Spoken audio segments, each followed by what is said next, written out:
Hey, what's going on? JD here, and I have a quick unboxing for you. Today we are going to unbox the Wahoo Kickr 2020 version 5, the most powerful and realistic indoor training experience.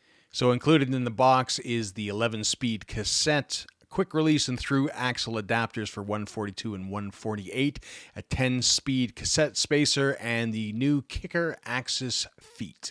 So besides the new Kickr Axis feet, we have the integrated Kickr Direct Connect port, which will allow you to connect the trainer directly to the internet. Wahoo has indicated that there will be a device that will be available later on to do so. Of course, we have automatic calibration, no spin downs required, and we have a more accurate trainer. Power readings are in the plus minus 1% range, up to a maximum of 2200 watts.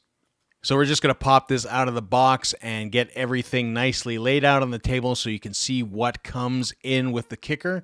And there you have it, the Wahoo Kickr unit, which weighs in at 47 pounds or approximately 22 kilograms if you haven't picked one of these up before.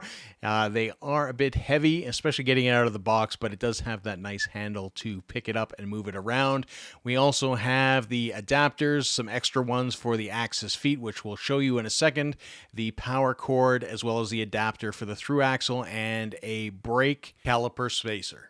So the Axis feet come with two different adapters in addition to the mediums that are already installed. If you are a lighter or heavier rider, you will probably want to change the feet up depending on what you are size-wise. So in my case, because I am a heavier rider, I am going to put the hard Axis feet adapters on.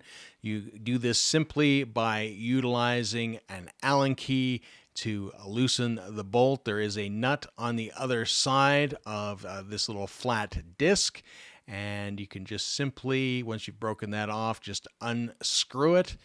Then what you're going to do is simply take whichever adapter that you want. In my case, again, it is the large, and you're just going to throw that on top. You can see that the slot there is shaped like the the nut head. So you'll just screw that down to the point where it's just about there, and then you're going to pull it up and just finish it off by tightening up the bolt with the Allen key. Then throw on the blue washer to lock things down, and it's as simple as just simply screwing it back onto your Wahoo Kickr. So with the feet installed, it's as simple as selecting your wheel size, in my case 700cc. The cassette is already installed, so that's good. We're just going to pull out the adapters, and of course in our case we are at 142 millimeter through axle, so it's just a matter of installing the proper spacers. Please refer to the manual to do that properly, but it is again very straightforward. Now just add the power adapter to the back and you are pretty much ready to go. The adapter is right in the back where the new access port is as well. And then you're just going to want to take your rear wheel off your bike and throw it in there. And naturally you're going to utilize the disc caliper spacer to ensure your brakes don't close while you're riding accidentally. But at this point you are pretty much ready to go. So that is a quick setup and unboxing of the Wahoo 2020 version 5. Please remember, like, comment, subscribe, share this video, and until next time, see ya.